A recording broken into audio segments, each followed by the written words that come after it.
Ladies and gentlemen, to the last panel discussion for the day. Hope you enjoyed your time at the tea and coffee session, broke your lethargicness to an extent. So presenting to you the fifth panel discussion for the day. Indeed, I am having one pleasant day with you all and graved in making this event more interesting and insightful. How do we bring about change in the farmer delivery in India? Well, like any other distribution-heavy business, the consumer being a part of the supply chain is now impacting the decision-making process in farmer logistics. Rising competition is making pharmacy and end customer servicing the most critical piece for the entire supply chain. Companies believe last-mile deliveries to retailers and customers are being disrupted because of emerging technologies. Delivery models such as 1 to 2 hour delivery, same-day deliveries, etc. is forcing farmer distributors and pharmacies to adopt technology as human decision-making leads to significant loss of business often. It is clear that outmoded ways of logistics will be redundant in the future. Companies will have to devise logistics strategies which are closely aligned with the manufacturing and commercial strategies. Well, I'd like to introduce and invite to the stage the panelists for the session. How do we bring about change in farmer delivery in the country? Mr. Lalit Patil, Manager, Supply Chain, Roadship Pharmaceuticals. Mr. M. K. Roy, Vice President, Supply Chain, Virbac India. Mr. Vikas Rajput, Head of Logistics, Cipla. Ms. Jayanti Bandi, Head, Global Logistics, Exceed Logistics. Mr. Radha Ramanan Panigar, Managing Director, Dangerous Goods Management, India. Mr. Bijendra Kumar, Senior Manager, Logistics International Business, Mankind Pharma. And Mr. Alof John Vieira, Senior Vice President, Supply Chain Management, Copran. Mr. Paniker will be the moderator for this session. I'd kindly ask him to take charge to carry forward the session. Please put your hands together for the panel, ladies and gentlemen. Good evening to all of you all. I think there's no good evening. I think we are in the happy hour, I know that. So I don't want to really take your happy hour away. So we'll try to make it short and sweet. We're not going to really be doing a question and answer sort of a session. We're going to have a free-flowing conversation on certain topics which are related to the distribution domestically in the country. Along with me are very esteemed panelists. And without really wasting too much of your time, we'll get into the topic. Now, we all know that the domestic pharma distribution chain is a very, very complex chain. It starts from the manufacturing to the CNF agent, and you have stockists, you have distributors, you have retailers. There are more than 60,000 such suppliers and vendors. There are 3 lakhs products which are getting distributed across the country. Some are prescription drugs, there are non-prescription drugs. Some require cold chain, some don't require cold chain. When you look at this, it's indeed a very, very complex domestic supply chain and distribution we are talking about here when you look at the pharma industry. Unlike the other FMCG industry, this industry is therefore organized in a very complex manner. We'll try to understand a little bit of what changes have occurred during the past few years thanks to the introduction of GST and try to unravel some of the mysteries behind the pharma domestic industry. We'll start the discussion. We're trying to understand what are the key challenges that are there in order to centralize the distribution for the pharma industry compared to the decentralized setup that we are having through the CNF. maybe you can start off the discussion.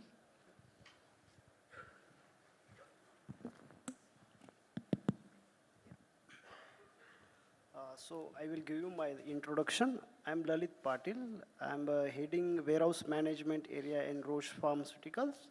I'm leading the role of logistics security officer and export control compliance officer. So I have almost 14 years of experience in supply chain, warehouse management, CFA management, and then import and export activities. So now. Good evening to everybody. My name is Manoj Roy.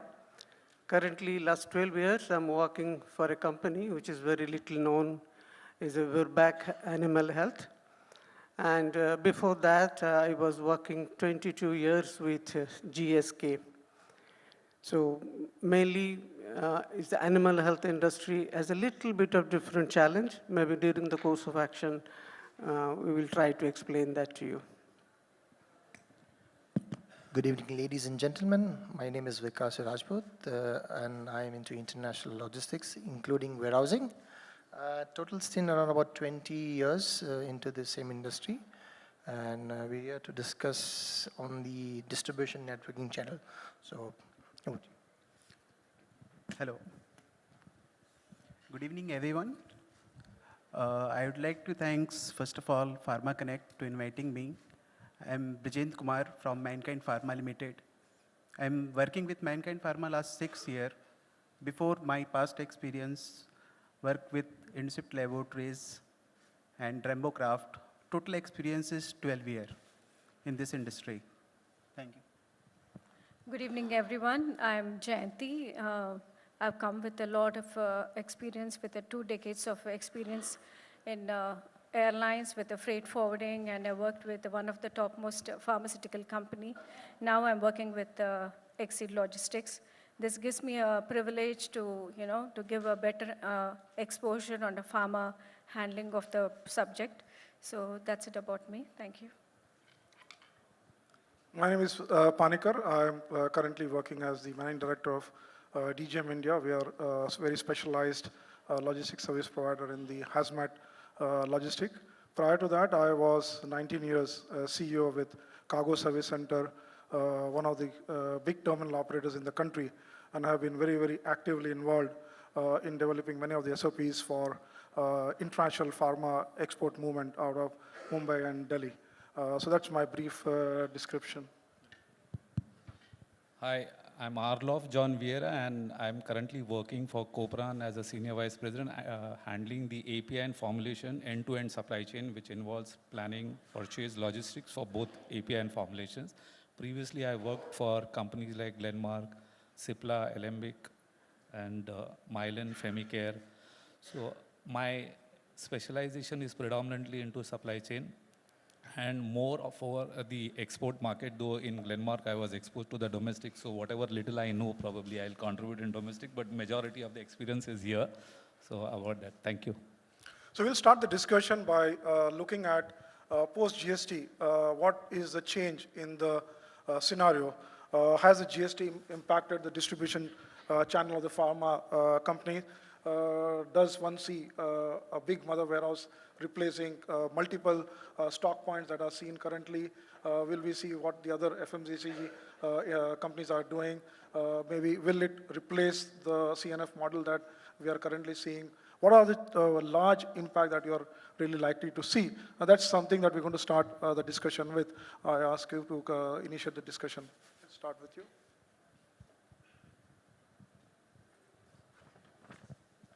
Yes, as we see the earlier, just 12 years back, there were local body tax, different compliance, then VAT comes, the different compliance, and the GST comes.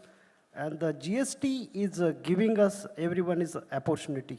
So from supply chain, if I compare my company versus today and 2 years back, today is a more simplified opportunities, and then the opportunity for the maximum for the IoT. From the IoT is online order processing, then we can say the trace and traceability, then the warehouse management systems, because small volume locations gone, and we can create a big volume locations and the segregation of product storage areas also, because in small facility there are challenges and the warehouse to create the different areas. If we explore big facilities with having all security systems, all quality systems. So the GST, from my perspective and what I read from last 1 year, lots of vendors are coming as a logistics service provider with safety, quality, and the GMP facilities also. And if I compare the Bhiwandi area also, till 2015, there were around 288 constructions were going on for the warehouse facility. If today we compare the Bhiwandi, 1,800 warehouses construction is going on.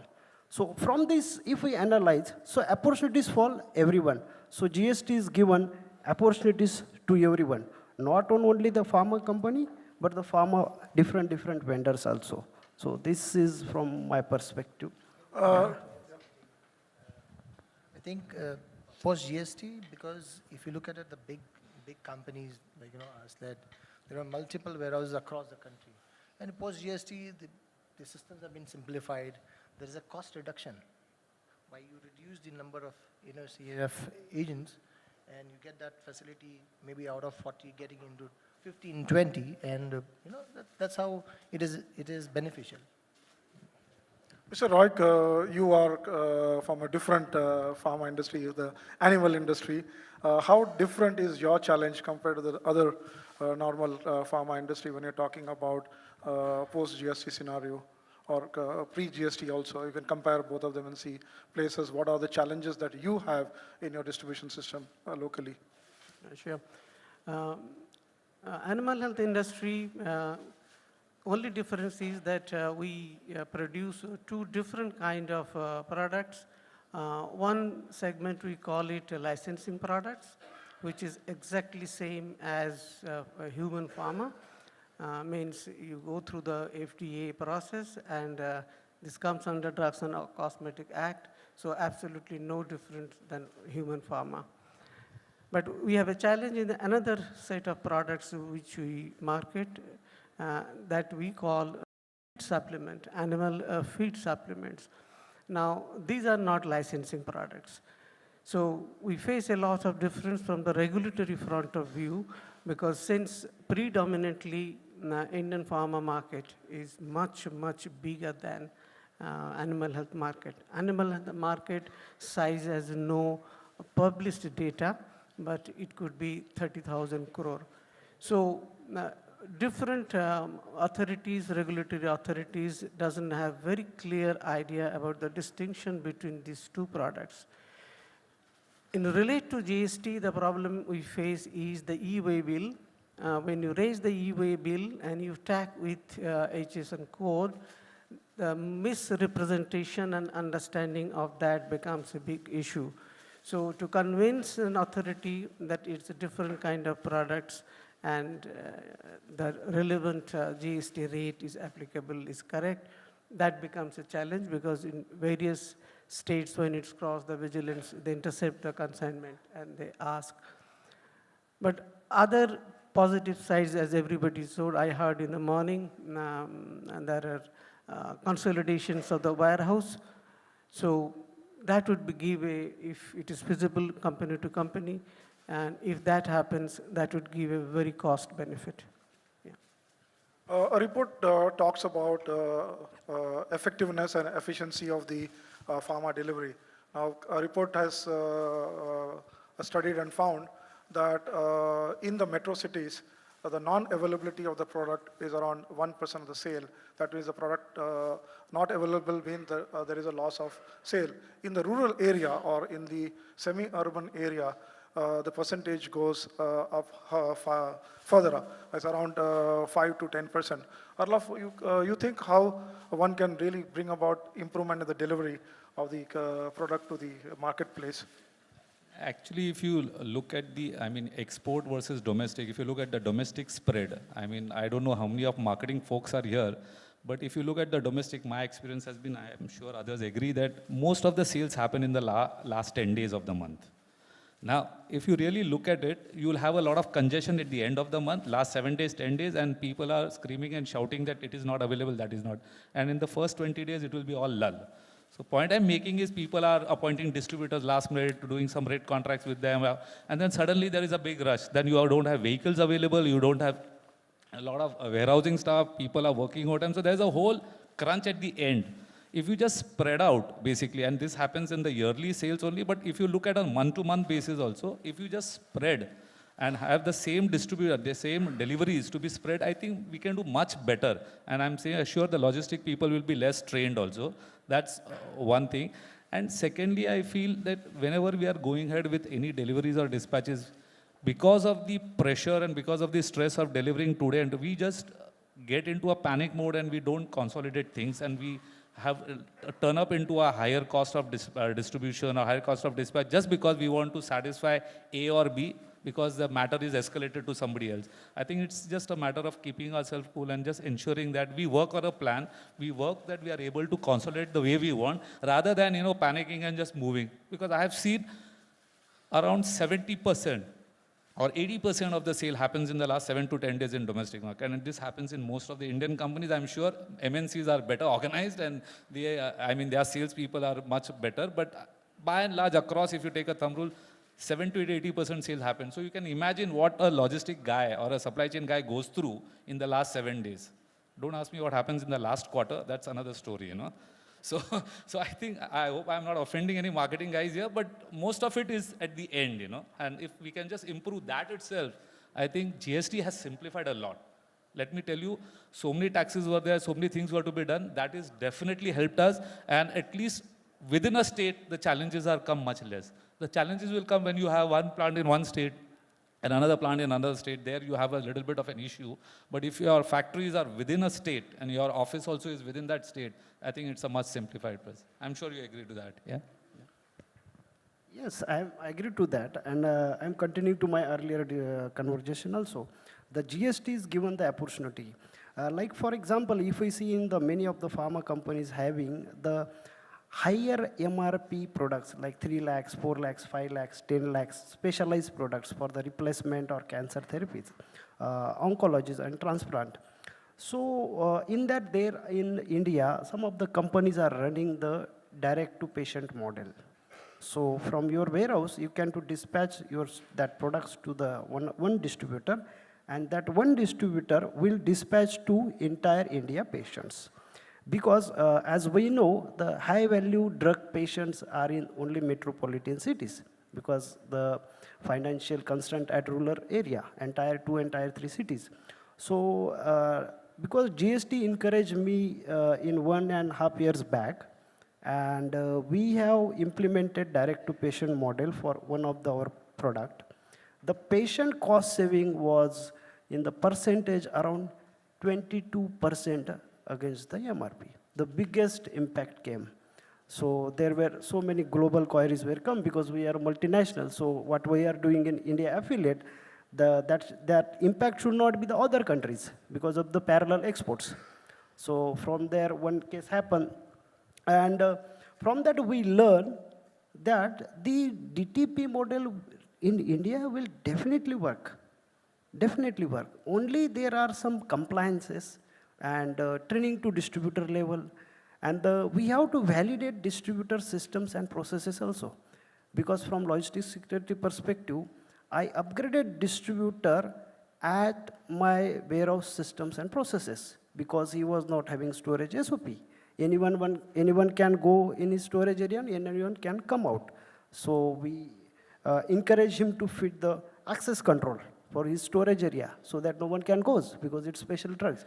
So that way we have to encourage our distributors also by using these different models like region-wise. So that's the GST encourages me. Thank you. Vijender, in terms of import of your product into the domestic market, what are the challenges that you see forthcoming? How do you really integrate the imports into the domestic distribution network? What are the challenges that you are having at the import level? For import, you understand, all the consignment is coming to India, there are duty involved, okay?